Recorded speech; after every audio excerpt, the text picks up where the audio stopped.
Deus procura adoradores. Começamos aí no primeiro domingo, foi dia 11 de agosto. Deus procura adoradores que o adorem com integridade.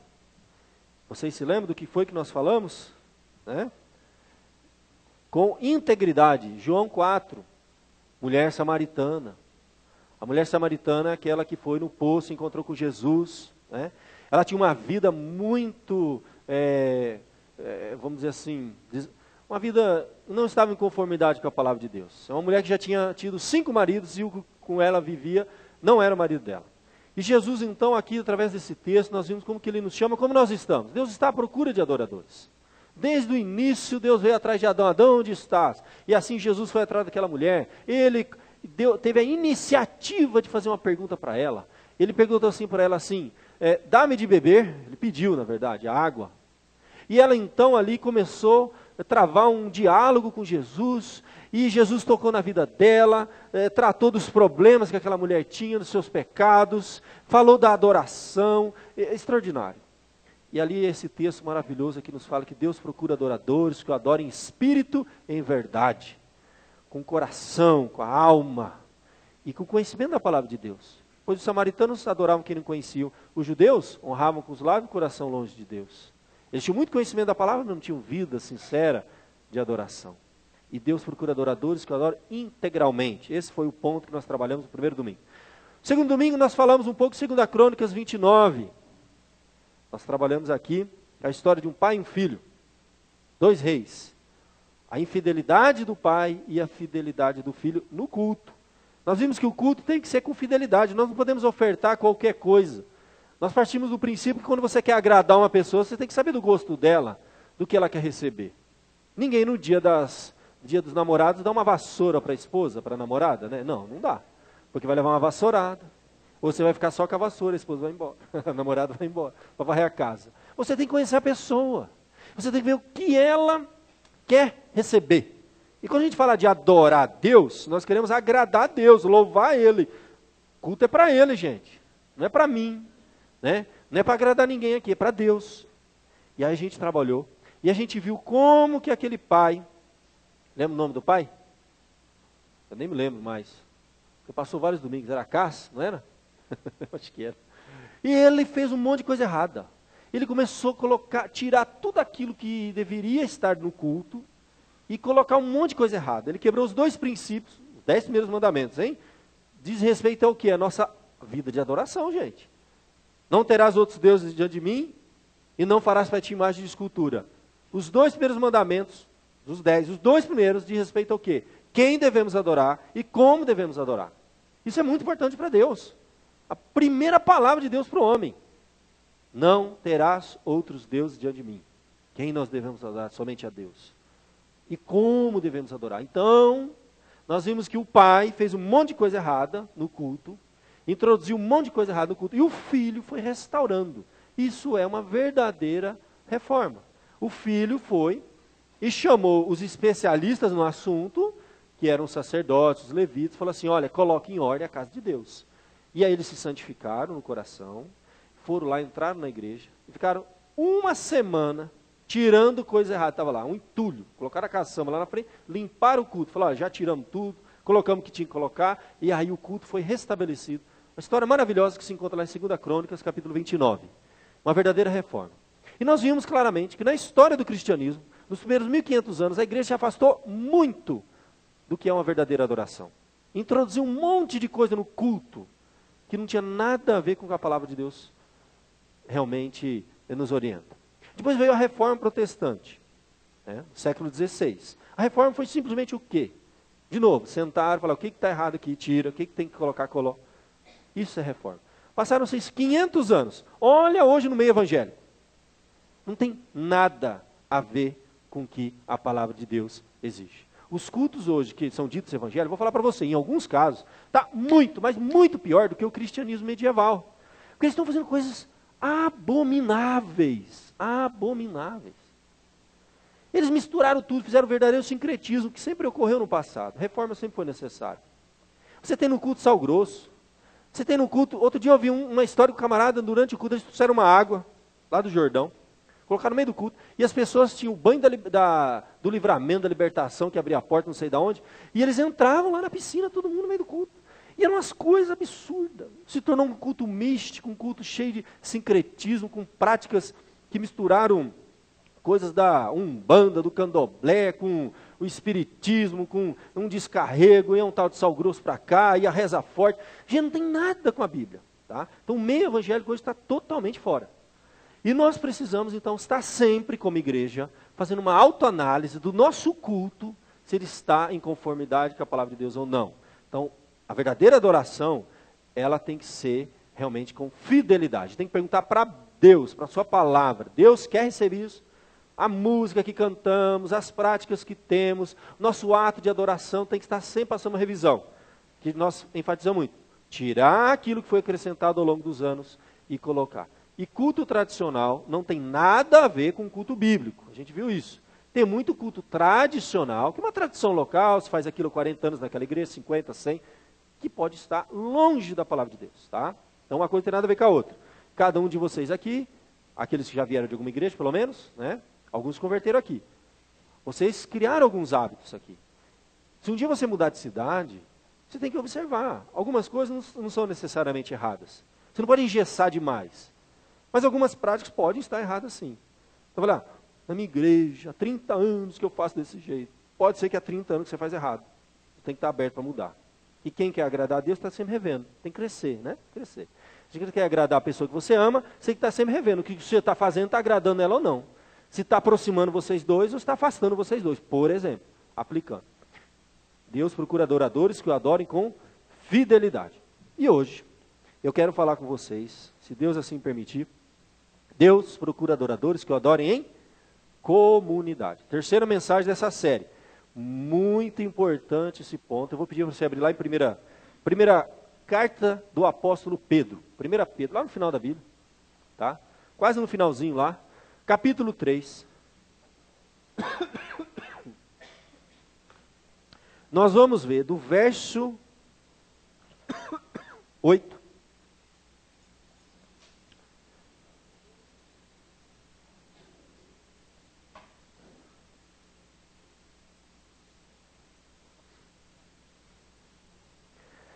Primeira carta de Pedro, capítulo 3. Nós vamos ler do verso 8 ao verso de número 12, tá? Esse texto aqui importantíssimo. Gente, deixa eu falar uma coisa para vocês, antes de a gente ler. Sabe médico que engana você quando fala assim, olha, fica tranquilo que não vai doer. Quando eu era criança, eu quebrei meu braço e jogando basquete. E eu fui no médico, ortopedista, na casa de saúde, mas faz muito tempo, né? A saúde está melhorando muito, né? E o médico estava com uma equipe, ele acho que era aluno, estagiário, não sei o que era, e ele quis me usar como cobaia para mostrar para os alunos. E ele queria colocar meu braço no lugar. E ele disse assim para mim, olha, não vai doer. E eu vou contar até 3. Ele contou 1, quando ele foi contar um 2, ele deu um puxão. Rapaz, mas aquilo me deixou com uma raiva daquele médico.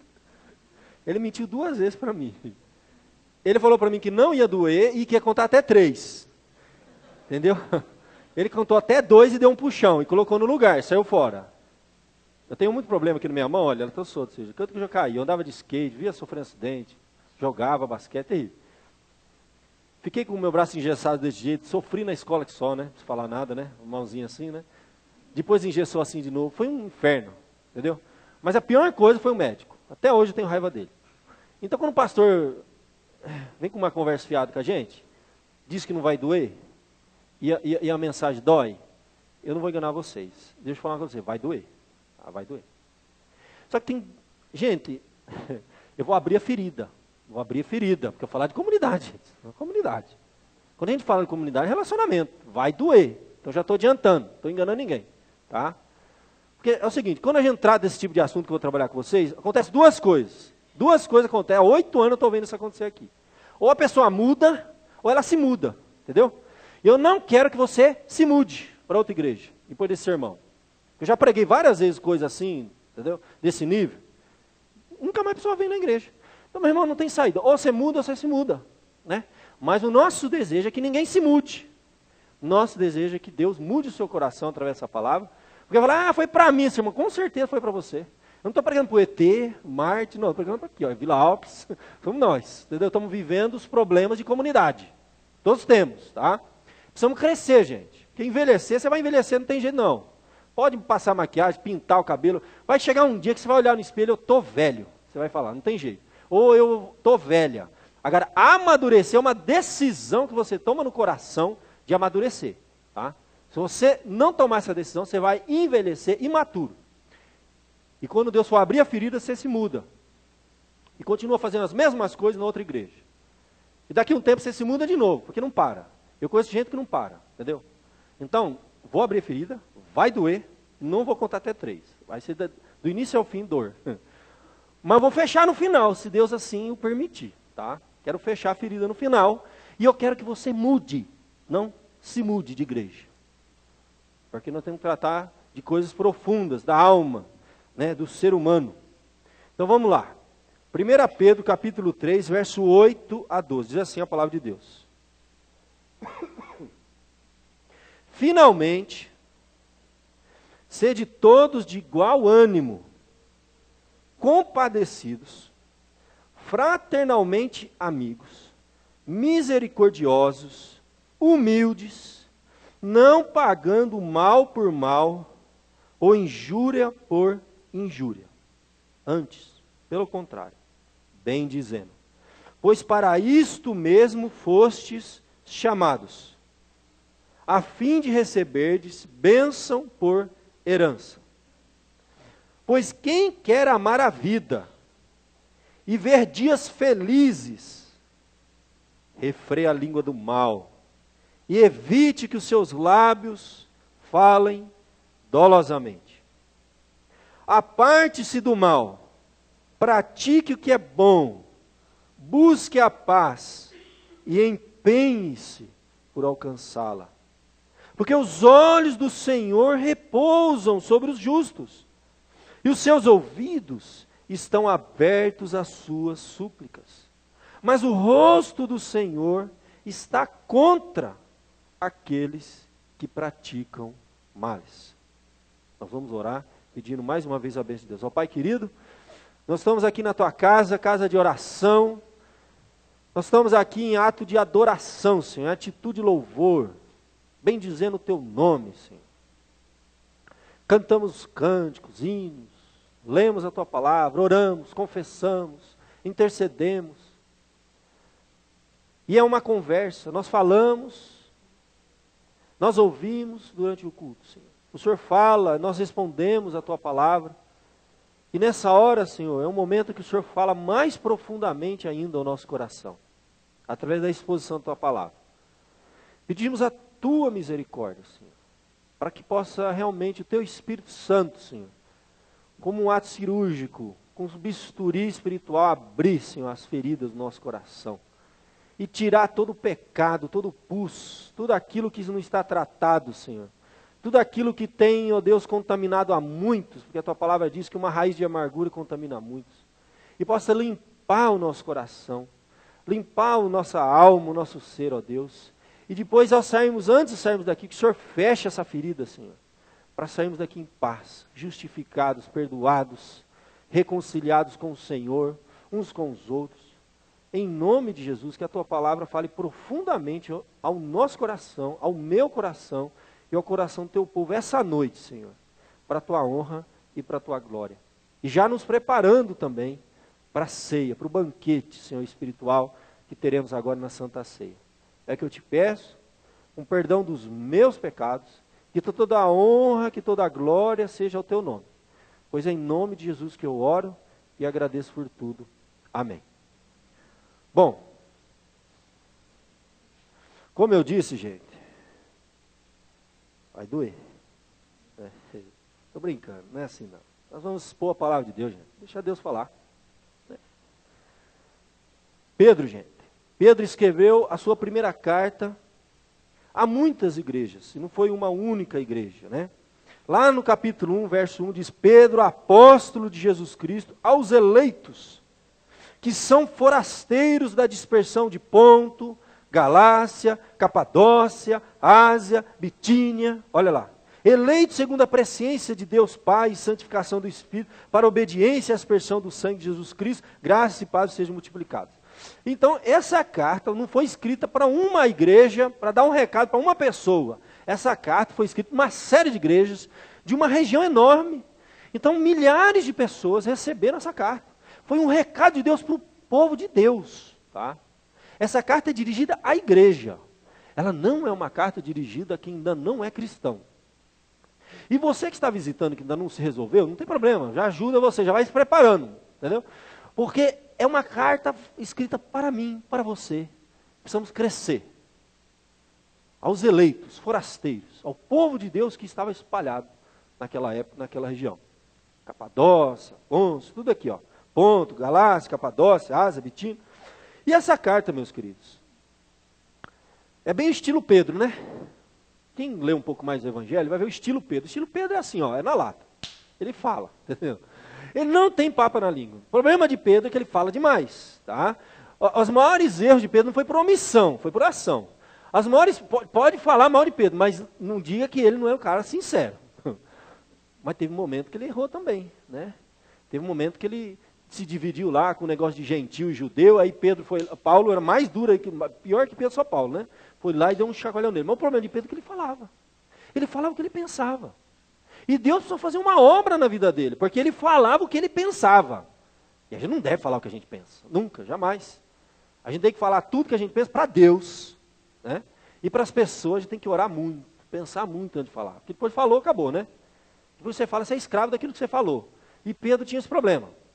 Então, meu querido, você vai ver que Pedro vai tratar muito do problema de relacionamento nessa carta. Porque não é novidade não, todas as igrejas e comunidades ao longo desses 2.000 anos de história tiveram muitas dificuldades de manter uma vida, um relacionamento em comunidade.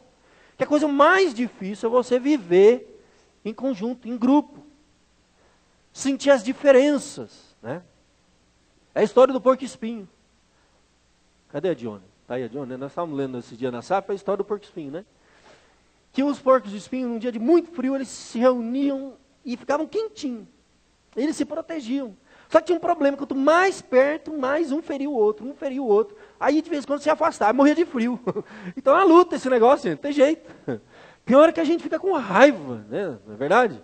Da vida em comunidade, porque é difícil, a gente esbarra no outro, o outro esbarra na gente, um pisa no calo do outro sem querer. Sabe, é um grupo andando junto, de ovelhas, tropeçando um no outro, entendeu? E às vezes a gente se machuca. E a gente tem que estar sempre revendo as nossas práticas comunitárias. E Pedro escreve, tá, para as igrejas. E ele começa bem dizendo, bendito Deus e Pai de nosso Senhor Jesus Cristo, né, que nos regenerou para uma esperança. E ele vai discorrendo da vida em santidade. Né? Ele vai falar vida em santidade, ali o verso 13, capítulo 1, verso 13 em diante. Essa vida que nós devemos ter para com as autoridades, lá no capítulo 2, entendeu? A vida exemplar no contexto familiar, ser submisso uns aos outros, a família, né, o marido, esposa, filho. Ele vai tratar de relacionamentos, de coisas assim que nós vivemos no dia a dia. E parece que no verso 8 nós lemos assim, finalmente. Finalmente significa duas coisas. Ou ele vai aqui concluir o que ele já disse, entendeu? Simplesmente repetindo, sintetizando o que ele já disse, ou ele vai fechar com chave de ouro com alguma coisa muito importante. Na verdade, ele faz as duas coisas. Os estudiosos acreditam que Pedro está fazendo as duas coisas. Depois de tudo que ele disse, tá? Ele está concluindo aqui um pensamento e trazendo realmente um ponto final aqui para fechar. Finalmente, irmãos, né? Depois de todas as orientações que falam de relacionamentos, dos desafios que nós temos, dentro do contexto de família, de lar, nos relacionamentos na sociedade, com as autoridades, né? É muito difícil a gente viver realmente em unidade. Mas ele encerra dizendo, finalmente, ser de todos de igual ânimo, compadecido, fraternalmente amigo, misericordiosos, humildes, não pagando mal por mal, ou injúria por injúria, antes pelo contrário, bem dizendo, pois sois para isto mesmo que foste chamados, a fim de receber bênção por herança. Então, nesse contexto de comunidade, 4 coisas que eu quero destacar aqui você. Quais são realmente os desafios que nós temos para manter, para buscar essa unidade, entendeu? Na vida em comunidade. Quais são os problemas? Começa aqui, ó, o desafio na vida em comunidade. Finalmente ser de todos de igual ânimo. Nós estamos vivendo uma época de um individualismo tremendo, né, da nossa época, da nossa geração. Mas sempre existiu, mas agora parece que está mais aflorado, né? Da pós-modernidade, cada um por si, Deus para todos, aquela coisa toda. E nós começamos já aqui. As pessoas não querem nem ter essa vida em comunidade. Nós estamos... criou-se agora um grupo de pessoas que são chamados desigrejados. Você sabe que hoje no censo que é feito, já tem lá assim, ó, evangélico não praticante. Antigamente a gente criticava os católicos, né? Católico não praticante. Agora está lá, evangélico não praticante. Sabe o que é? Foram pessoas que tentaram, tá, de alguma maneira, se relacionar numa comunidade e viram que não é fácil, entendeu? Que tem desafios, que custa alguma coisa, né? Você se inserido numa comunidade. E o individualismo falou mais alto. Então ele fala assim, não, eu vou adorar a Deus, mas na minha, tá? Então são pessoas que não vivem uma vida em comunidade. Sede todos de igual ânimo, gente. Está pressupondo que há um grupo que convive junto, entendeu? Que pensam as mesmas coisas, que falam a mesma língua, que tem que ter vida, tem que ter relacionamento. Então já começa com isso. O primeiro desafio é você se tornar realmente membro de uma comunidade. Nós estamos vendo uma época que as pessoas são os desigrejados, eles não querem. Eles leem a Bíblia, eles oram, e eles querem ter uma vida isolado. Às vezes, no máximo, o que acontece? Eles visitam uma igreja aqui, outra ali, mas eles não querem realmente se inserir no grupo de modo algum. Isso é uma característica da nossa época muito forte, cada vez mais, está crescendo muito o número. Dizem que está passando a mais pessoas que se dizem cristãs, aqui evangélicos, vamos dizer, separados da comunidade, do que inseridos. O número está crescendo absurdamente. Livros estão sendo escritos aos montes, entendeu? Está sendo feito um trabalho de restauração dessas pessoas. Então, nosso primeiro desafio realmente, quando a gente fala de comunidade, não dá. É claro que você tem que ter uma vida espiritual, individual também. E tem muito recurso para isso. Você tem hoje a possibilidade, através da internet, ter contato com igrejas do mundo inteiro. Você entra, assistir um culto online, aonde você quiser, em qualquer parte do mundo. A maioria das igrejas hoje já tem transmissão online. Então é uma coisa, as pessoas vivem uma vida isolada. É um crente, um cristão virtual. Ele tem aquele contato virtual, mas ele não se torna membro. Porque isso custa, gente. Tá? Isso custa, porque ao entrar numa comunidade, você se comprometeu ali. Isso custa alguma coisa para nós, esse envolvimento. E a tendência das pessoas é serem o mais isentas possível da vida em comunidade. Vem, assiste um culto, terminou, some. Não querem cooperar, não querem assumir nada. Então o primeiro desafio, para mim, começa com essa questão que nós temos visto muito forte, dos desigrejados, daqueles que querem viver uma vida individualista. A sociedade, ela diz assim, acumule. Dentro de uma igreja, nós aprendemos, divida. Tudo que nós pregamos aqui vai exatamente contra aquilo que é pregado lá fora. Tá? Lá fora, fala assim, você recebeu com uma, você dá com duas. Aqui você recebeu numa face, oferece a outra. Tudo é contrário.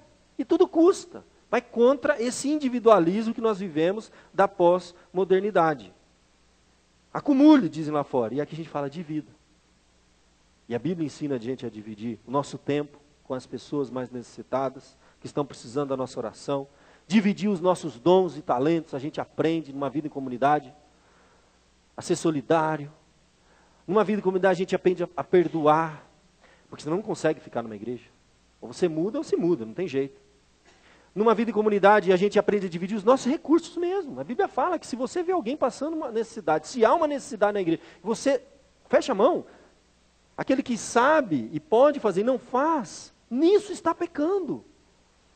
Então esse individualismo, se fechar dentro de si, é uma atitude pecaminosa para Deus. Deus não quer isso. Deus trabalha com a comunidade. Tá? Aí sim ele vai abençoar a pessoa individualmente. É do grupo para o indivíduo. Precisa estar inserido. Então, o primeiro desafio que nós temos, que não é muito problema para nós, a maioria está aqui, está buscando. Estamos com 3 reuniões durante a semana para que as pessoas se tornem membros da igreja. Durante a semana 2, no domingo mais uma de manhã. E as pessoas, graças a Deus, estão tomando decisão, se tornando membro, eu quero realmente fazer parte dessa comunidade, quero ser batizado, quero ser restaurado, e nós temos vivido isso. Então, dizer não ao individualismo e viver em comunidade. É o nosso primeiro desafio. Segundo desafio que nós temos, do compromisso, uma vez na comunidade, aí você já vai para um outro nível, né? Vai descendo o nível. Uma vez na comunidade, nos é exigido o quê? Finalmente ser todos de igual ânimo. Agora, esse igual ânimo, eu preciso estar inserido no contexto. Todos de igual ânimo. Gente, olha a ênfase aí, ó. Não dá para ser vida isolada, individual, separada. Uma vez juntos, aí eu vou começar a exercitar. Compadecido, fraternalmente amigo, misericordiosos, humildes. A palavra compadecido aqui é a palavra simpatel no grego, que é muito comum no nosso português, que é simpatia. É você se simpatizar com o outro. Só quem já está dentro de uma comunidade, porque é aí que vem o outro desafio. Depois que a pessoa é inserida na comunidade, ele não quer compromisso. Ele até vai, ele se tornou até membro daquela igreja. Mas é aquele que vai um domingo, falta dois, não tem compromisso nenhum com nada. Ele não sabe do que está acontecendo, ele não sabe quais são as necessidades, ele não sabe quem está doente, ele não ora por ninguém, ele não colabora, ele não dá o seu dízimo, ele não dá as suas ofertas, ele não desenvolve os seus dons, ele só está com o nome lá.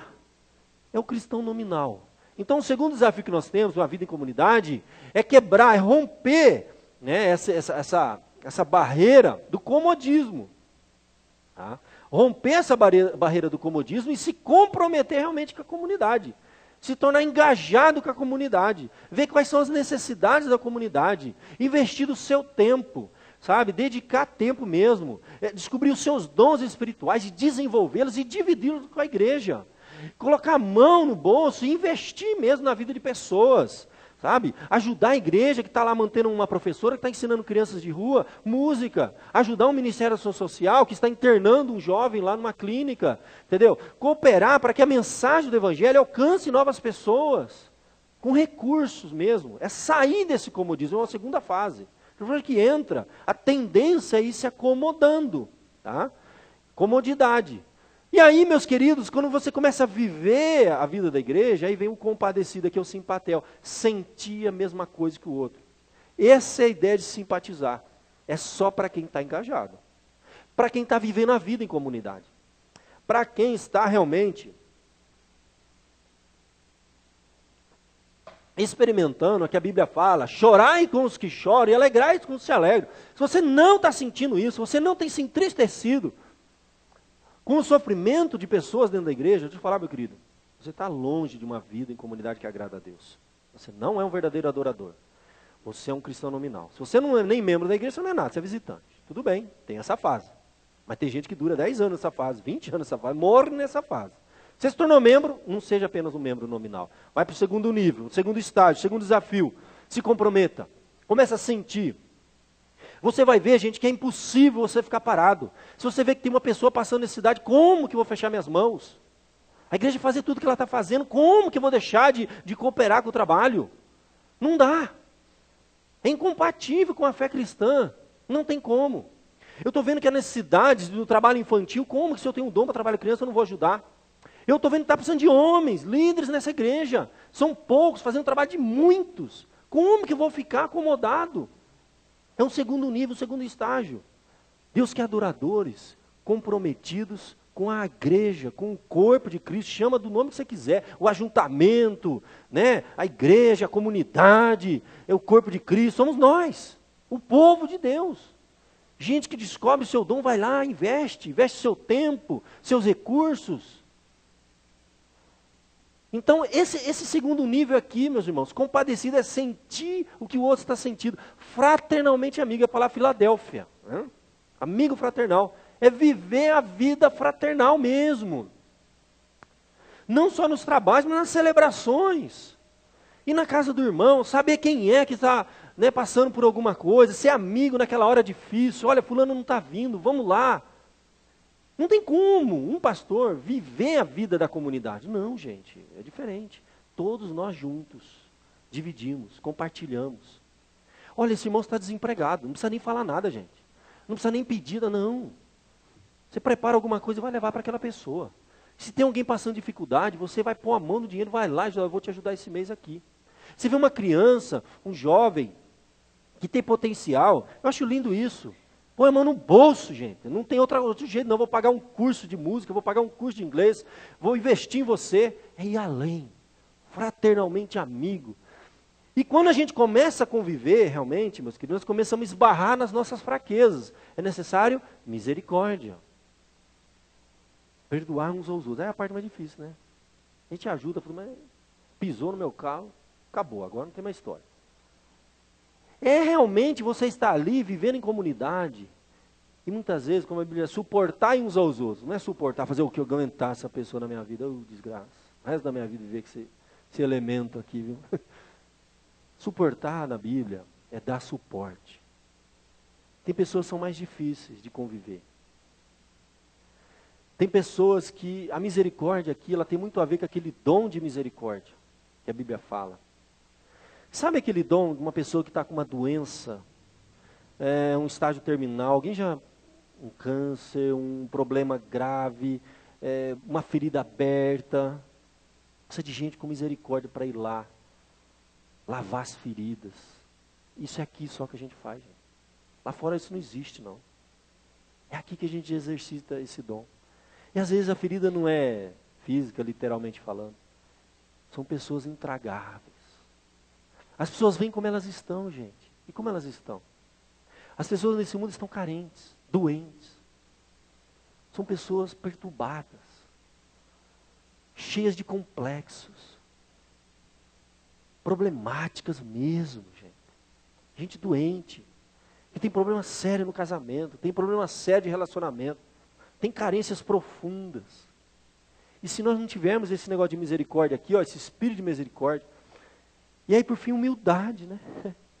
A Bíblia diz, sendo Jesus, né, Deus se esvaziou. E a Bíblia fala, tem de vós o mesmo sentimento que houve em Cristo Jesus. Isso aqui é humildade. Ele se esvaziou da sua glória, para poder realmente se aproximar das pessoas. E ser um com ela. É vida de comunidade, gente. É um segundo nível, não é fácil, tá? E é um desafio realmente para todos nós. Quebrar a barreira dos desigrejados, se tornar membro de uma igreja. Estando inserido, então, começar realmente a se engajar, a viver os desafios da igreja. Né? Ser alguém assíduo, a Bíblia já fala há tanto tempo, não deixar de congregar, como é costume de alguns. Tinha gente já deixando de congregar. Eu acho lindo, uma das passagens assim que passa tão desapercebido para a gente, é quando Jesus volta para a sua cidade. E a Bíblia diz assim, que ele foi na sinagoga, como era de costume. Sinagoga era um lugar maravilhoso, né? A Bíblia fala só bem da sinagoga, não é verdade? A gente lê sinagoga é um lugar de gente amorosa, de gente acolhedora, de gente assim que... Não, gente. Sinagoga era um lugar muito difícil. De pessoas tão pecadoras como nós, de muitas falhas. Havia milhões de desculpas para não ir numa sinagoga. Vai em qualquer lugar, vai no shopping, vai passear, mas não vai numa sinagoga. E a Bíblia diz que Jesus, quando ele chegava na sua cidade, ele ia na sinagoga como era de costume. Ele tinha um hábito. Ele ia lá. O próprio Jesus tinha uma vida inserida, comprometida com a comunidade. E no dia que ele vai e dá uma palavra para ele participava da vida da comunidade, como qualquer judeu da sua época. Ele estava inserido naquele contexto, ele vivenciava as necessidades da comunidade, como a igreja primitiva, um só era o coração e a alma da multidão dos que criam. Então, nós temos esse segundo desafio para nós. Muito bem. Não dá para termos uma carreira solo, Deus não quer isso, tá? Na vida cristã. Não dá para ser alguém assim que um pé lá e um pé aqui. Nós precisamos quebrar essa barreira e passar a viver essa vida em comunidade, uns com os outros. E é um terceiro nível aqui, meus irmãos, o desafio da espiritualidade na comunidade. Uma vez inseridos, é possível que você já esteja inserido dos pés à cabeça. Estou cheio de compromisso, tem um monte de atividade na igreja. Aí vem um ponto aqui muito importante, eu estou tratando aqui de pontos que atrapalham a vida em comunidade. Olha o que o texto continua dizendo. Não pagando mal com mal, injúria por injúria. Eu sei, vai tratar aqui da questão de você dar o bem em troco do mal. Você recebe o mal, dá o bem. Mas vamos trabalhar a questão do mal aqui. É quando realmente nós estamos inseridos na comunidade, nós somos com atividades, somos dizimistas, somos religiosos, praticamos, né? não vivemos uma carreira solo na nossa vida cristã.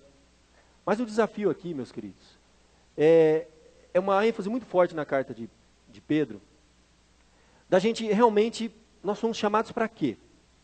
Ele começa falando disso, de uma vida de santidade.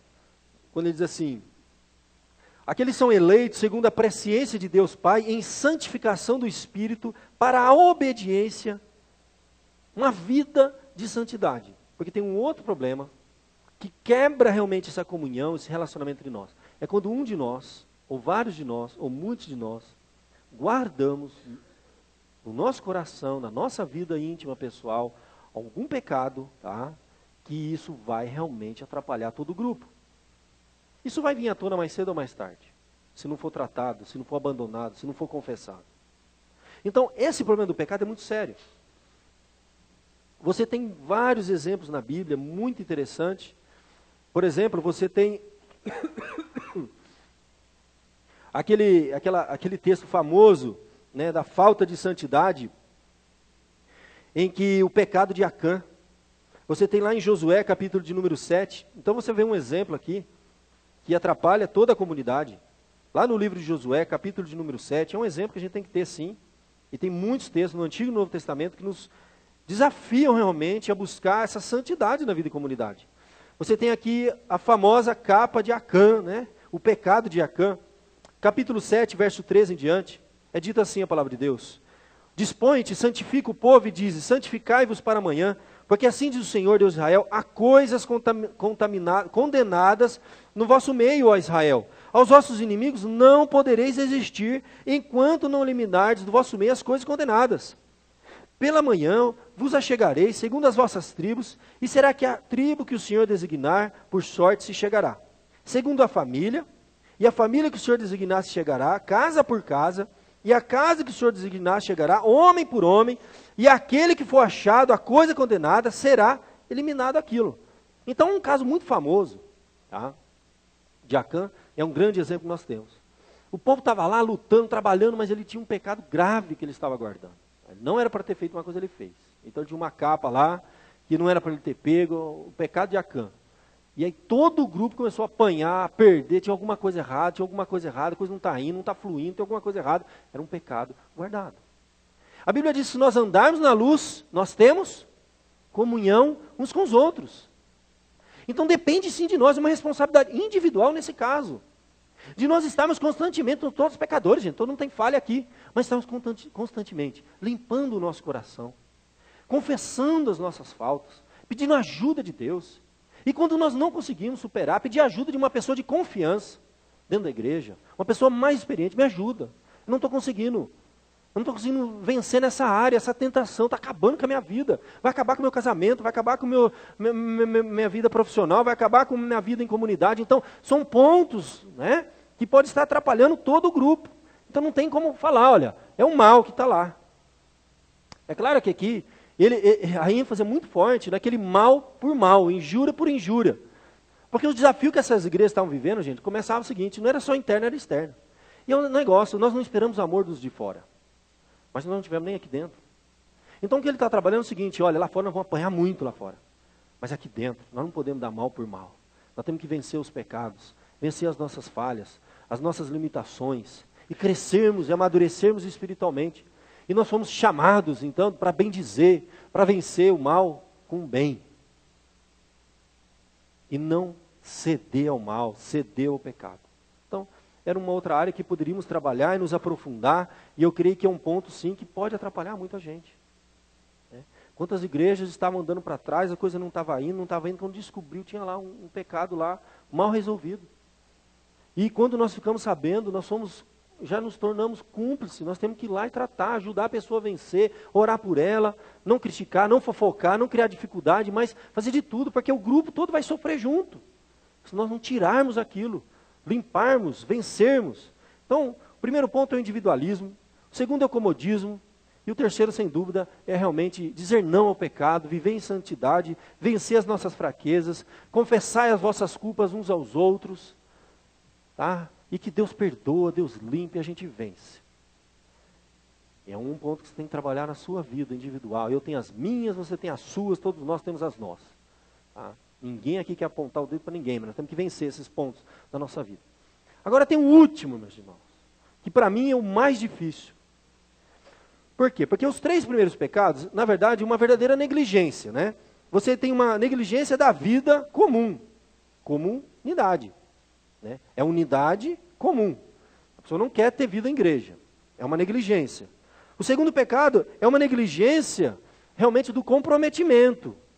A pessoa se entrega ao comodismo, não quer se comprometer com a igreja, se tornou membro, mas vai quando quer. Se eu não sustentar a igreja esse mês, alguém vai dar no meu lugar. Porque assim, quando você não dá, alguém tem que dar no seu lugar. Ué. Tem que vir de algum lugar. Né? Alguém tem que fazer. Se você não dá aula, o outro vai ter que dar. Entendeu? É sempre assim. Então, é negligência. O terceiro nível é negligência da vida em santidade. Não está buscando, não está crescendo, não está confessando, não está abandonando determinadas práticas. Mas esse último pecado, ele é interessante, que ele não só afeta indiretamente, por negligência, a vida da comunidade, de quem não quer se tornar membro da igreja, ou se torna, mas não quer compromisso, ou tem compromisso, mas não tem vida com Deus, não tem santidade, né? Quer ter um cristianismo social, né? É mais uma tradição, porque é minha família, meus parentes, porque é bonito ir na igreja, porque gosto do pastor, mas vida com Deus não tem. Não adianta nada. Agora esse esse quarto ponto, ele é o pecado contra a comunidade. É o pecado que vai ferir a unidade do grupo. São práticas que, gente, não vai indiretamente afetar o grupo. Mas vai na base, vai na essência. E um pecado muito, muito trabalhado, tratado, condenado na igreja, nas cartas o tempo todo. Que é realmente o desafio que nós temos de preservar a unidade na comunidade. E aí ele vai trabalhar de um ponto muito importante. Quando ele diz assim: pois quem quer amar a vida e ver os dias felizes, refreia a língua do mal e evite que os seus lábios falem dolosamente. Aparte-se do mal, pratique o que é bom, busque a paz e empenhe-se por alcançá-la. O que lembra você esse desafio, esse problema que nós enfrentamos no contexto de comunidade? Gente, eu acho que é uma das coisas que mais desgasta a gente, mais cansa a gente. Isso aí acaba com a vitalidade da igreja, quebra a unidade, a igreja não vai para frente. Gente. Eu já vi igrejas morrerem por causa desse espírito de discórdia, de fofoca, de maledicência. Alguns de vocês aqui vieram para essa igreja porque vocês sofreram e viram o que é aí que acontece com uma igreja. Uma pessoa é capaz de destruir uma igreja inteira, trabalhando na discórdia. Uma pessoa. Tá? Só que você imagina, gente, como é sério esse pecado. Entende? Como ele vai no ponto, ele corta as pernas, ele mata a igreja. Porque ele mata a unidade da igreja. Não há comunidade. Não há comunidade. Uma pessoa. Isso aí é uma coisa terrível. Entendeu? Que para mim, assim, é o pior de todos. Né? É o espírito de discórdia, de divisão, de fofoca. Tá? Porque ele atinge diretamente, né, terrivelmente, a vida da comunidade. São muitos textos, gente, muitos e muitos textos que falam sobre isso. Quem quer amar a vida e ver os dias felizes, refreia a língua do mal. Uma das coisas que eu vejo claramente com isso, meu querido, deixa eu contar para você. Eu nunca vi na minha vida, tá, e eu tenho certeza que vai concordar comigo, um fofoqueiro feliz. Sabe por quê? Ele não tem tempo para se alegrar, se deleitar com as coisas boas que Deus está fazendo na sua vida. Se é que tem alguma, mas... Né? Porque ele está tão preocupado com a vida do outro, e ele está tão preocupado com as mazelas do outro, que ele é um infeliz. Eu nunca vi um fofoqueiro feliz na minha vida. Todo fofoqueiro é infeliz. Nem todo infeliz é fofoqueiro, né? Mas todo fofoqueiro é infeliz. Olha, o texto está dizendo, quem quer amar a vida e ver dias felizes? Aí ele vai falar, tem razão para isso. Né? aparte-se do mal. Evite que os seus lábios falem dolosamente. É uma tragédia, meus queridos, que afeta muito a nossa vida. São coisas que nós atraímos para nós mesmos, né? E aqui é dizer não à divisão e buscar unidade na comunidade. A Bíblia fala de alguns textos, por exemplo, Tiago, tão pouco que eu não vou ler aqui. Se alguém supõe, suposição aqui, né? Ser religioso, deixando de refrear a língua, antes enganando o próprio coração, a sua religião é vã. Percebe? Que essa prática, ela vai destruir toda uma vida com Deus. A pessoa pode ter feito obras maravilhosas, ser consagrado, não faltar um trabalho, ser dizimista, ser uma pessoa de oração. Tudo se torna nulo. Toda a vida espiritual da pessoa é anulada por essa prática. Tão sério que é isso. Se alguém supõe, deixando de refrear a língua, está enganando o próprio coração. Então percebe que fofoqueiro e religioso estão sempre muito próximos. Porque no contexto de comunidade, você encontra um terreno muito fértil para essa prática. Muito fértil. Você tem acesso à vida das pessoas. Você fica sabendo das coisas.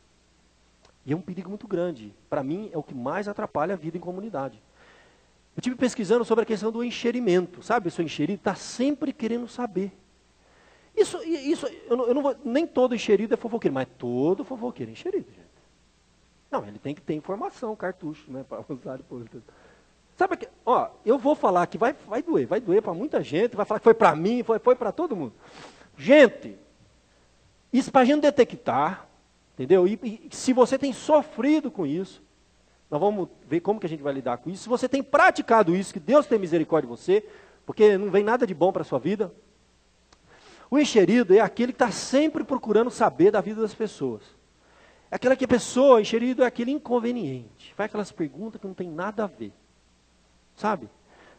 Eu já vi desde o nível mais, na sexualidade íntima do casal, tem gente que quer saber de tudo. Já vi isso, acredito, é um negócio doido.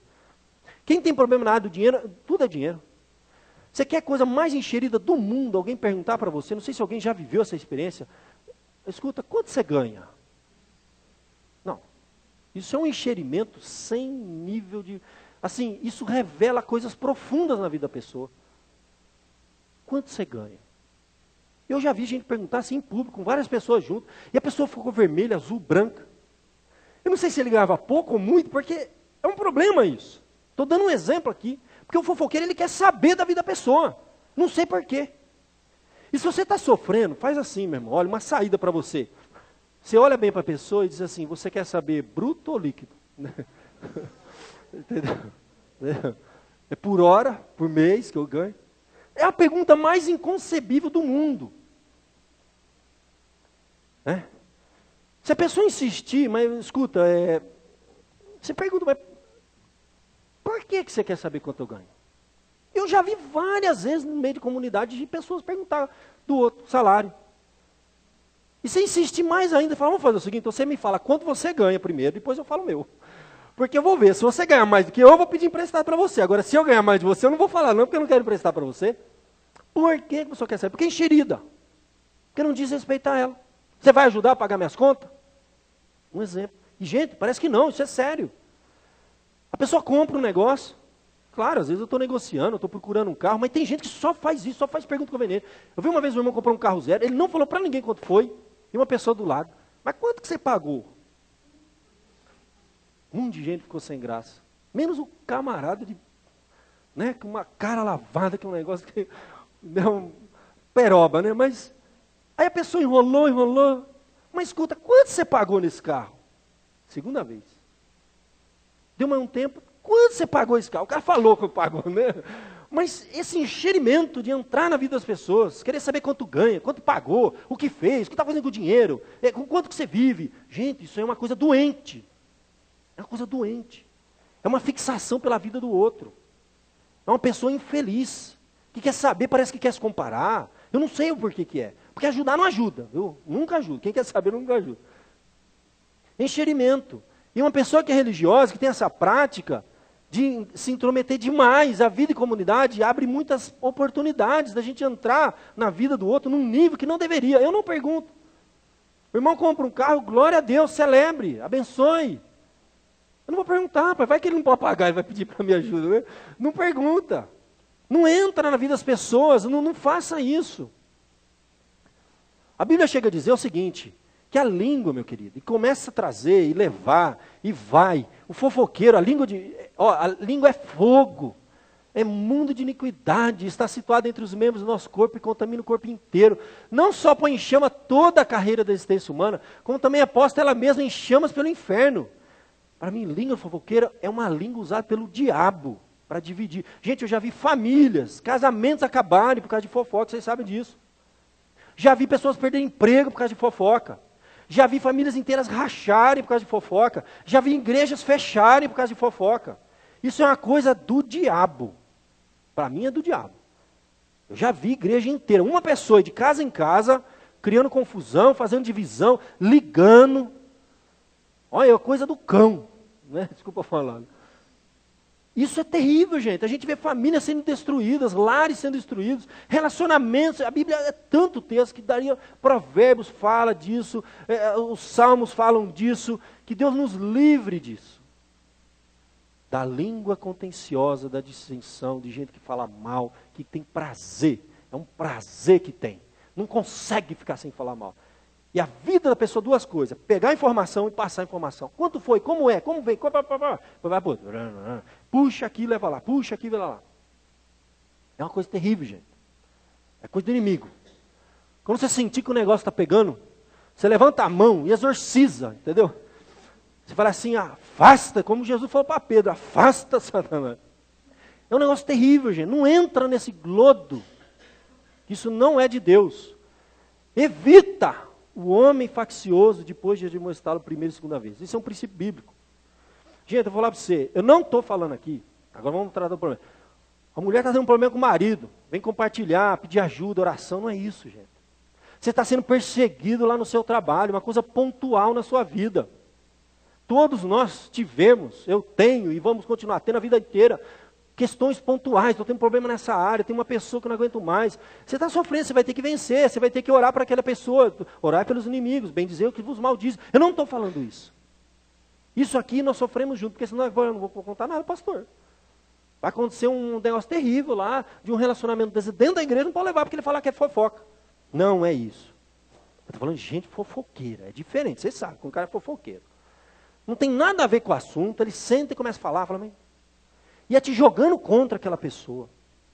Vai criando uma imagem ruim. Você começa a olhar, eu olhava para aquela pessoa, eu tinha uma imagem tão boa dela, hoje eu olho, eu não consigo ver nada de bom mais, porque eu já fui envenenado.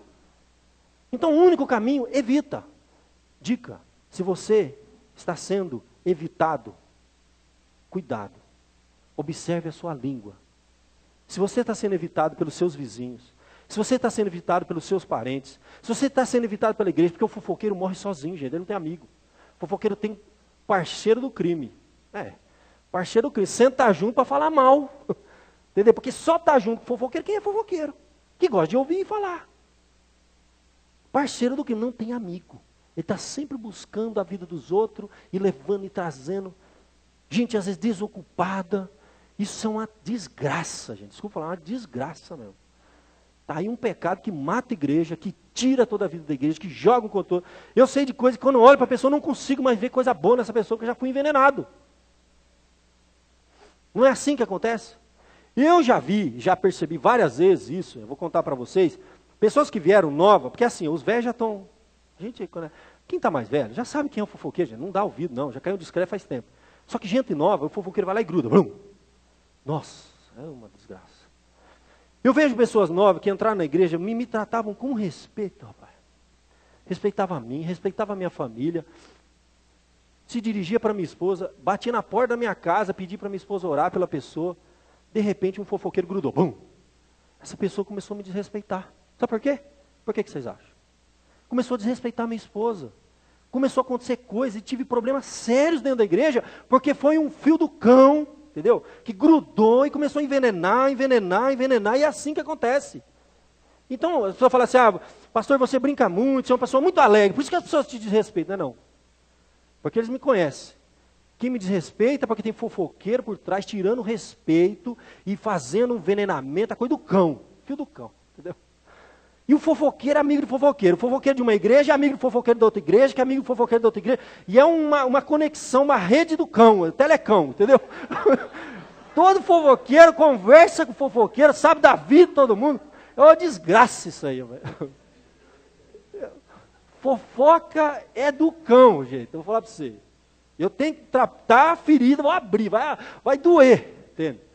Se você está sofrendo com a fofoca, tamo junto, irmão, vamos sofrer junto. Se você está fazendo fofoca, Deus tem misericórdia de ti, gente. Evita o homem faccioso depois de admoestar não sei quantas mil vezes, entendeu? Então, esse problema tem destruído a igreja. Eu tenho acompanhado casos graves, famílias, lares, relacionamentos, acaba com tudo, é uma desgraça.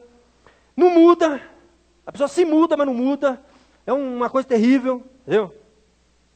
E é essa questão da fofoca, geralmente, é um jogo de carta. Quem jogou truco sabe, é o blefe, entendeu? Você fica lá, é uma malícia, é a coisa do inimigo, rapaz. Você vê que é coisa do diabo, entende? É uma malícia, a pessoa joga verde. Todo fofoqueiro é mentiroso, gente. Nem todo mentiroso é fofoqueiro, mas todo fofoqueiro é mentiroso. Ele fala da vida dos outros, eu vou lá ver. Você falou que tal coisa, tal assim, assim. Aí falou, não falei não. Foi totalmente diferente. Aí eu chamo para a pessoa, você falou, não foi bem isso que eu falei. Não, você me induziu, rapaz. O fofoqueiro, ele é maquiavélico, sabe? Ele pega um negócio, ele torce, ele pega informação do outro, ele junta, é um negócio do cão, entende? É um jogo de cartas, sabe? É aquela coisa, ele joga no ar. Aí ele vai ver quem daquele grupo quer fofoqueiro como ele. Entendeu? Porque ele quer se alimentar daquilo. Aí aquela pessoa aí a pessoa é isso mesmo, fulano é assim mesmo, é assim mesmo, é ruim mesmo. Aí começa aquele negócio. E tem prazer nisso, são horas. Eu conheço casos de pessoas que ficam horas no telefone, tem gente que não aguenta, o marido não sabe mais o que fazer, de mulher que liga para outra mulher para falar mal de não sei quem, e ele está por aqui, já vi isso, gente. Como é que o cara vai vir para a igreja? Não vem. A fofoca é um negócio terrível, entendeu? Então é assim, é uma coisa maquiavélica, é uma coisa do inimigo, é um negócio doente. Eu conheço um pastor que chegou numa igreja com mais de 100, está morrendo na igreja. Está morrendo. A igreja já foi forte, uma bênção, mas fofoca tomou conta da igreja, começou a minar a espiritualidade, não havia unidade, era um inferno aquele negócio. O pastor entrou lá assim como se fosse um louco com uma espada para lutar com esse negócio. Quando começou a vir surgir fofoca, sabe o que ele fazia? Para matar a fofoca, o camarada vinha, e pastor, aí falando, jogando com todo aquele inferno, aquela coisa do diabo. Ele começou a fazer assim, o cara começava a fofocar, ele segurar no braço dele, fala, aqui. Ô, fulano, chega aí. Ó, conta para ele que você estava contando para mim. Mas na frente, na hora, assim, o cara ficava sem voz. Não, pastor, não é bem assim, pastor. Não, rapaz, você estava contando dele, agora você vai falar na frente dele. Mas acabou. Ninguém mais foi fazer fofoca para o pastor naquela igreja. E ele foi matando a fofoca, foi matando. A igreja se revitalizou, quintuplicou o número, saíram daquele prédio. Hoje eles estão numa igreja enorme, fazendo um estrago, evangelizando, ganhando almas para Cristo. Já plantaram dezenas de outras igrejas. Uma bênção que estava matando a igreja. Sabe o que era? Uma igreja doente, que a fofoca tomou conta. É um prazer que as pessoas têm nesse negócio. Tem que olhar, isso é do cão, entendeu? Não é de Deus esse negócio. E exorciza, né? Com oração forte mesmo. Põe para correr, entendeu? E aí, meus queridos, nós temos que lutar contra isso com todas as forças, em oração. Né? É um negócio que vem acabando, o mexerico, o encherimento, e quer saber da vida de todo mundo, e sabe, e conta, e fala, e leva, e joga um contra o outro, faz um estrago, entendeu? E nós temos que lutar contra esse negócio. E que Deus tenha misericórdia das nossas igrejas. Porque isso tem sido um estrago, isso tem acabado, isso tem dividido. Eu já vi coisas terríveis acontecer, é muito sofrimento que traz. Tá? Isso é bíblico, isso está na palavra de Deus. Se você tem sofrido com essa prática, a Bíblia diz que nós temos nessa hora orar a Deus. Tem um salmo que ele ora a Deus, Senhor, me guarda da língua. A Bíblia identifica a língua como uma arma. É uma arma, entendeu? É uma arma que mata, que amaldiçoa, que divide, que estraga, que fere. Né? E nós temos que pedir a Deus, primeira coisa, que nos livre da língua. Estou falando de um problema que você está enfrentando, que nós vamos compartilhar e orar junto por ele. De uma pessoa que está te perseguindo pontual. Estou falando da pessoa que é fofoqueiro 24 horas por dia. Você sabe o que é isso aí, você entende. Nós empurramos as pessoas para fora da igreja com as fofocas. A pessoa vinha alegre louvar a Deus, depois de tanta fofoca, ele já perdeu o fervor. Aí ele vem para a igreja de cabeça baixa. Aí ele senta na igreja e vai louvar. Domingo que vem ele já não vem. Vai ficar 2 domingos sem vir, 3 domingos sem vir. Quem está matando ele? O diabo, com a fofoca da língua de alguém. Fofoca é isso, gente. Ele destrói, ele mata, ele quebra relacionamento. É um negócio terrível. E olha só o que ele diz aqui.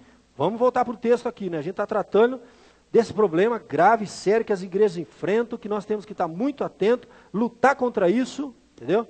Como eu falei, eu não quero que ninguém se mude, eu quero que mude. Identifica isso, trata disso e foge disso. Olha lá, 1 Pedro 3, volta no ponto lá. Olha o que ele continua falando, que eu acho muito interessante. Quando ele diz aqui no texto sagrado, quem quer amar a vida, em vez de dias felizes, refreia a língua do mal e evite seus lábios, fale dolosamente. Gente, o fofoqueiro, ele só traz desgraça para a sua vida. Você tem que fazer uma análise da sua vida. Será que eu estou sendo um fofoqueiro e por isso que eu tenho que passar por todos esses problemas? Não fica culpando todo mundo, olha o que aconteceu comigo. Não, foi você que atraiu isso, a Bíblia está falando. Se você quer ver a vida, dias felizes, refreia. Ora, Senhor, tira essa língua do fogo do cão da minha boca. Que Deus tira, lava com sabão, né? E outra coisa, gente, a gente tem que se apartar do mal. E praticar o que é bom. Não é só parar de falar mal das pessoas. Tem que começar, é um exercício. Você que é fofoqueiro ou fofoqueiro, faz assim, ó, pega o telefone segunda-feira, fala assim, eu vou ligar para falar bem de alguém. Um exercício, terapia, entendeu? Vou ligar para falar bem. Liga e gasta 1 hora falando bem.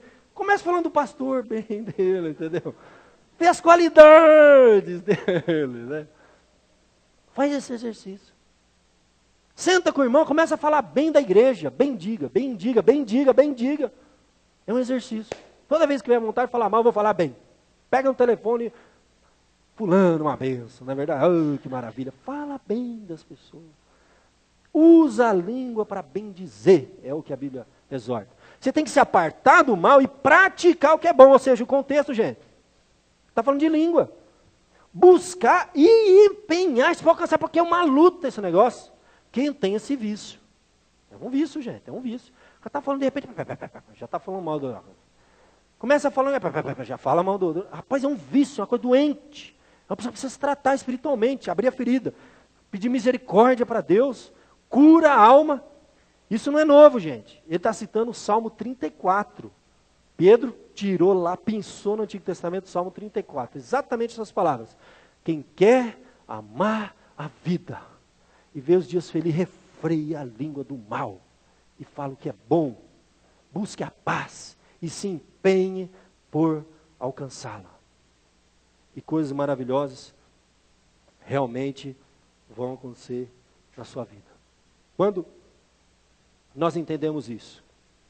Porque a Bíblia diz claramente, para a gente encerrar aqui, aparte-se, pratique o que é bom e busque, porque os olhos do Senhor repousam sobre o justo. Gente, quem tem essa prática de bem dizer, os olhos de Deus estão sobre você, tá? Os ouvidos estão abertos às suas orações. Por que Deus não ouve a minha oração? Observe para ver, não estou falando toda vez assim, observe para ver. Por que Deus não ouve a minha oração? Uma das causas, óbvio, tem milhões, uma delas pode ser por causa disso. Mas, diz a Bíblia, o rosto do Senhor é contra aqueles que praticam males. É dar murro em ponto de faca. É lutar contra Deus. Não dá para ser religioso, bem dizer a Deus, sair daqui maldizendo o irmão. Não dá. Eu já sofri muito com fofoca, eu sei o que é isso. Se você está sofrendo, ore para aquela pessoa fofoqueira. Para que a língua dela caia no chão. Não, ore para que Deus tenha misericórdia. Entendeu? E mude o coração. Para que o raio caia, não, para que Deus tenha misericórdia. Eu queria aqui, meus queridos, depois desse texto aqui com você, como você tem vivido sua vida em comunidade. Eu vou pedir, vai passar um videozinho pequeno, lindo, uma história maravilhosa. Para a gente encerrar e vamos para a Santa Ceia. Como você tem vivido sua vida em comunidade? Você tem sofrido com a fofoca? Tem sido um problema que tem atingido a sua vida? Ou, se você tem vivido isso, então confie em Deus e não revide. Não caia no mesmo pecado. Ore por essa pessoa que está é uma perseguição. Fofoqueiro é um perseguidor, tá? Terrível esse negócio, entendeu? Nas reuniões, se você vê uma pessoa, você que é novo, está chegando agora, fique esperto. Se o diabo chegar perto de você e começar a te envenenar, você exorciza, entendeu? Exorciza a língua, tudo que tinha que exorçar. E aí você vai ficar firme com Deus. Se você tem sofrido com a fofoca, confie e não revide. Se você tem praticado a fofoca, meu querido, ó, espera tudo de ruim na sua vida, vai ser uma desgraça.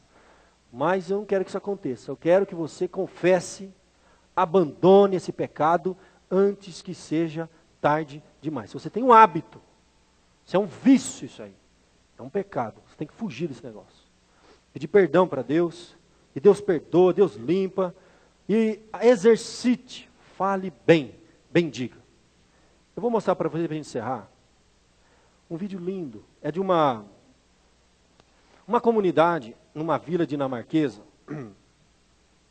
ficava na beira de uma praia, uma comunidade, e um pastor, um velho pastor luterano, tinha 2 filhas, dedicado àquela comunidade, àquela igreja, àquele povo. Esse pastor faleceu, as 2 filhas continuaram o trabalho, o povo continuava a se reunir naquele lugar, os anos foram se passando, e as rixas, as discórdias, tá? As fofocas, tudo isso que eu estou falando, cresceu, brotou, que é uma maravilha dentro.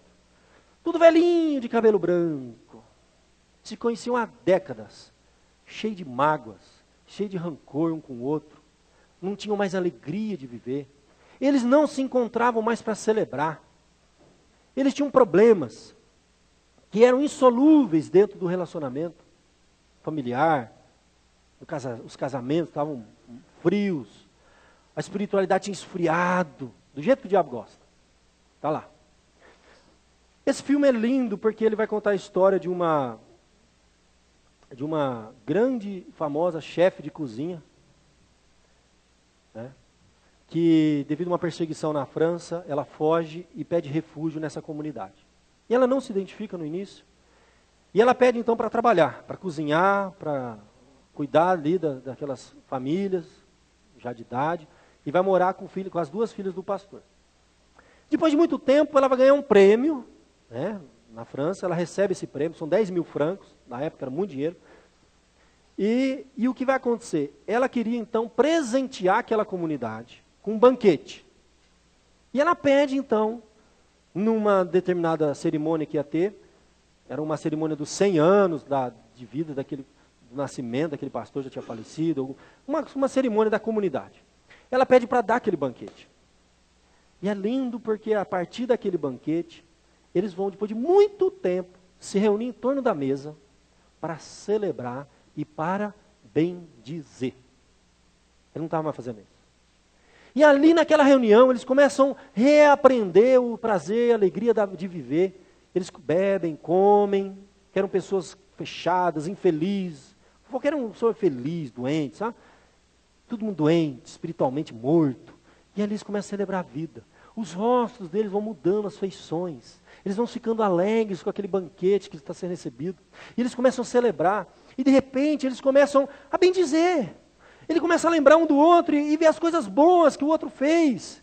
Eles começam a celebrar as bênçãos que Deus havia feito em suas vidas. E dali então começa a restaurar, um começa a confessar para o outro, no meio daquele banquete, as coisas que havia passado, e começa a limpar o coração. O amor de Deus parece que desce naquele jantar, e há um quebrantamento, um livramento. Eles terminam cantando, saem de mão dadas. Então a unidade é restaurada naquela comunidade. Eu peço a paciência de vocês. É um tema muito importante para a nossa igreja. Isso é questão de sobrevivência ou não de uma igreja. Já vi igreja fechar, para uma pessoa ficar...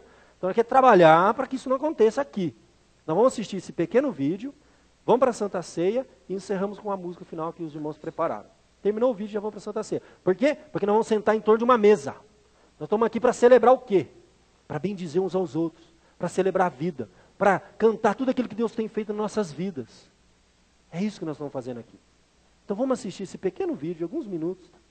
Tá? Eu editei, sintetizei. O filme chama Festim de Babette. É o banquete, a festa de Babette, que é a tal da cozinha. E é lindo, lindo, lindo, vale a pena você assistir, ele é uma coisa muito especial. Ganhou prêmio na década de 80, 1987, como melhor filme estrangeiro. Um filme muito diferente, não é um filme Hollywood, não. É um filme que trata do coração, dos relacionamentos, dessas dificuldades. E é lindo a gente ver o final, como tudo termina. Tá bom? Vamos assistir.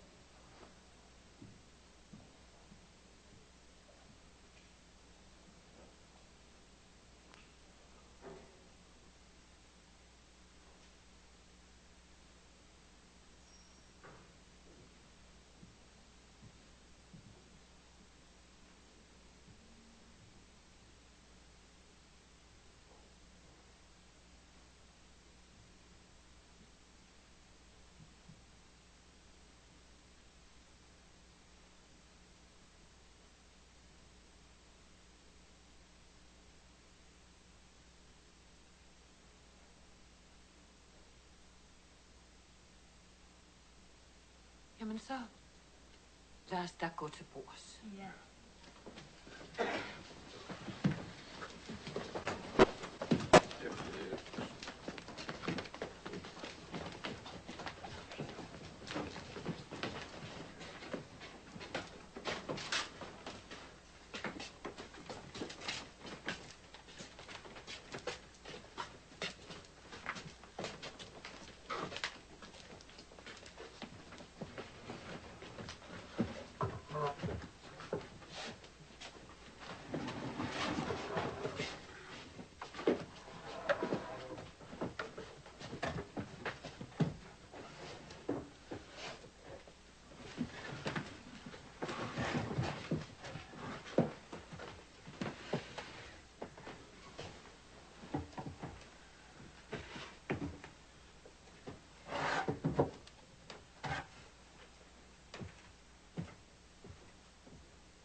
Og husk, vi kan intet smage.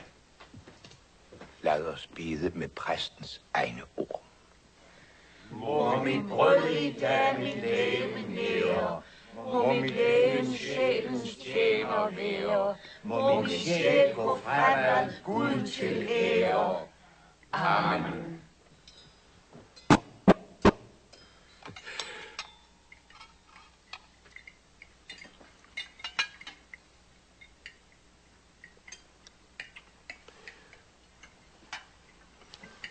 Det havde bestemt Veuve 1806. Ja. Jeg tror bestemt, vi får sne hele dagen i morgen.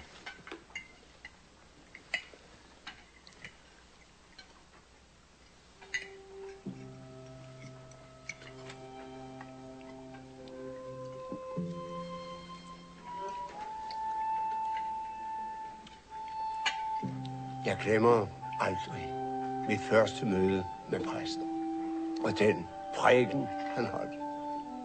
Jeg var en dønig, en slagsbror. Jeg har bestræbt mig på at blive en god kristen. Kan I huske, hvad han lærte os? Gør en lille, elske hver andre.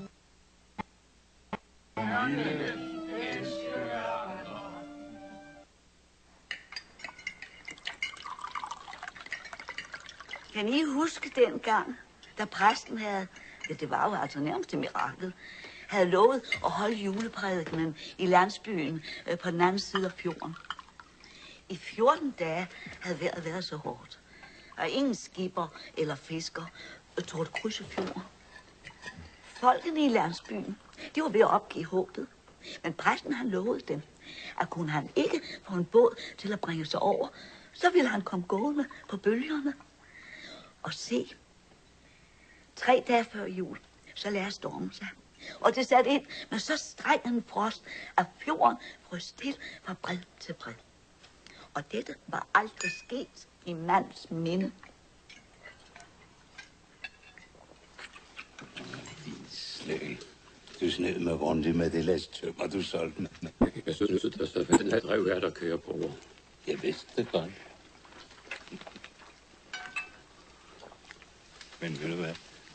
Jeg har lavet et nummer med dig, som du aldrig har opdaget. Det har jeg fortjent, elskede bror.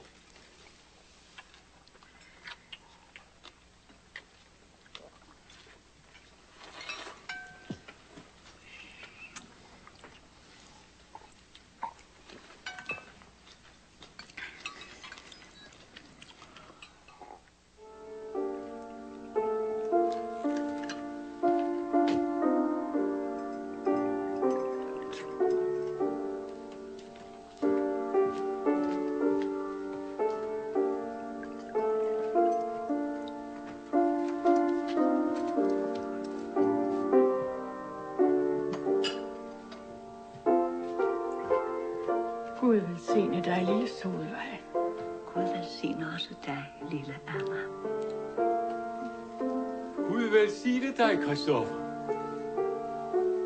Broder.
Farvel og tak for i aften. Farvel og mange tak. Tak for en dejlig aften. Tak fordi du kom. Ja, tak for i aften. Tak selv.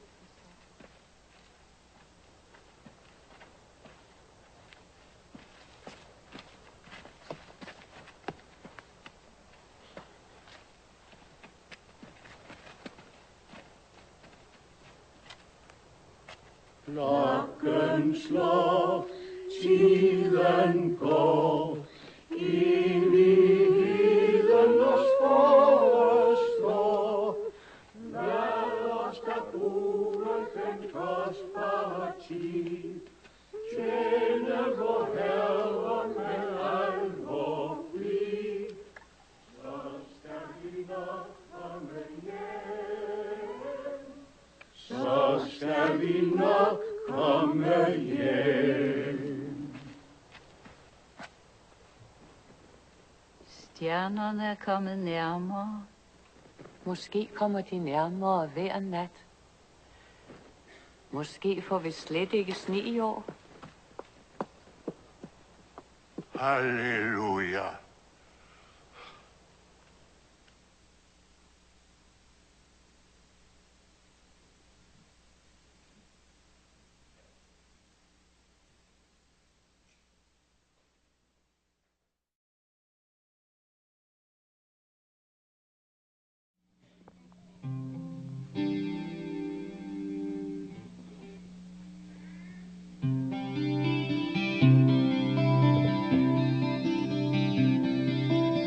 Da multidão dos que crerão era só o coração e a alma uma somente, uma semente,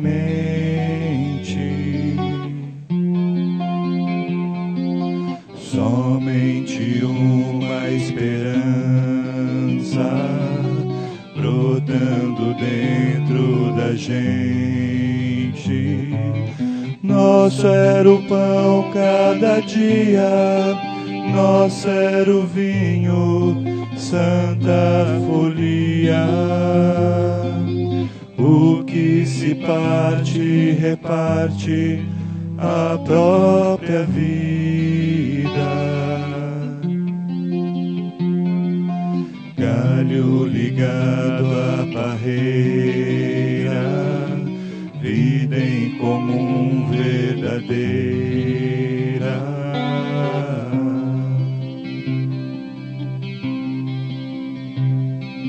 Sempre grande poder, curas, milagres de Deus.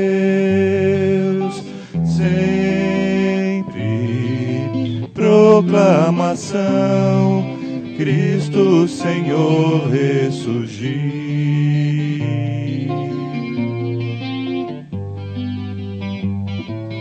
Da multidão dos que creram, era só o coração,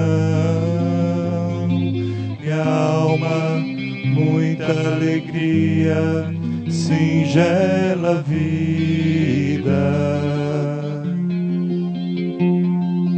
Na simpatia de todos,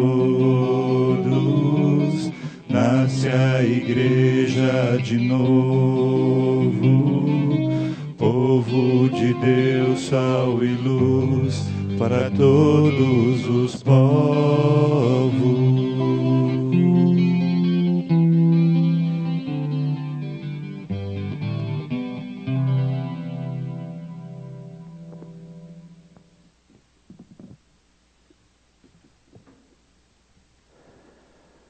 Vamos nos colocar em pé, meus queridos, encerrar o nosso culto, agradecendo a Deus por essa celebração da vida. E eu quero que você saia daqui realmente com o coração trabalhado pelo Espírito, curado, as mágoas lavadas, que o Espírito de Deus realmente lave a sua vida, você saia daqui leve, você saia daqui perdoado e perdoando, né? Você saia daqui restaurado, restaurando sua família, restaurando a vida em comunidade, restaurando aquelas coisas que estão pesando no seu coração. Isso faz mal, isso adoece, Deus não quer isso. Tá? Ó, Pai querido, nós estamos aqui na Tua casa, reunidos como Teu povo, Senhor, como uma só alma, um só espírito, Senhor, para tratar realmente, para lavar o nosso coração. Limpa, Senhor, as mazelas, lava a nossa boca, Senhor, lava o nosso coração, e todo pecado saia de nós, ó Pai, em nome de Jesus. E que a ferida que abrimos aqui, Senhor, seja curada, seja cicatrizada, Senhor. E possamos usar a boca para bendizer o nosso irmão. Possamos usar a boca para promover edificação no corpo de Cristo. Não morte, não divisão, não cisão. Que seja instrumento do Teu Espírito, não do diabo, Senhor. Que seja instrumento de vida e não de morte. E eu peço em nome de Jesus, ó Pai, que o Senhor cure. Que o Senhor transforme aquelas vidas, Senhor, que vivem nessa prática miserável. E que o Senhor cure realmente, Senhor, cada coração aqui que tem sofrido, Senhor. Sofrido com calúnia, Senhor. Que lares que estão, muitas vezes, sendo abalados por essa maldição. E pela igreja, Senhor, que tem sofrido tanto, Senhor, ao longo dos milênios. Com essa arma maldita na mão do diabo, Senhor. E que o Senhor use realmente esta igreja. Curando a nossa vida, Senhor, para que seja uma igreja unida, forte, poderosa, Senhor. Que Teu Espírito Santo opere na minha vida. E opere na vida de cada um aqui, Senhor, para que realmente a Tua luz, ó Pai, irradie nos nossos corações e use essa igreja para a Tua glória. É o que eu te peço, Senhor, que despeça em paz cada um de nós. Em nome de Jesus, que a graça do nosso Senhor e Salvador Jesus Cristo, o amor de Deus, o nosso Pai, as eternas consolações, os frutos e os dons do Espírito Santo sejam derramados sobre cada um de vós, desde agora e para todos sempre. Amém.